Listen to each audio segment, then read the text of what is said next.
বন্ধুরা, তোমরা সবাই কেমন আছো? প্রতিদিন মাছ মাংস খেতে খেতে বিরক্ত হই এবং মাছ মাংসের দামও বেশি, তাই আজকে ভাবলাম ডিম দিয়ে বেগুন রান্না করব। এই তরকারিটা আমার মেয়েদের খুব পছন্দ বন্ধুরা। ডিম দিয়ে বেগুন রান্না করা খুবই অসাধারণ হয় তরকারিটা। এরপরে একটু ছাদে যাব, ছাদে গিয়ে একটু তুলসী পাতা নিয়ে আসব।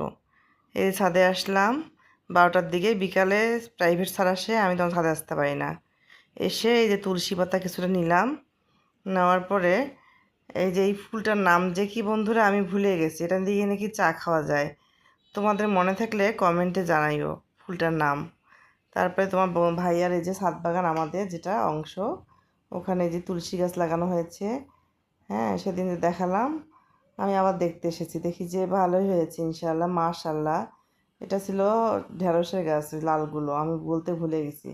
আর পেঁপের গাছটা তো বুঝতে পারছো, এটা শাক। তারপরে যে কচুর পাতা, কয়েকদিন পরে আমরা ইনশাল্লাহ কচু খাবো, রক্ত স্বল্পতা দূর হয়।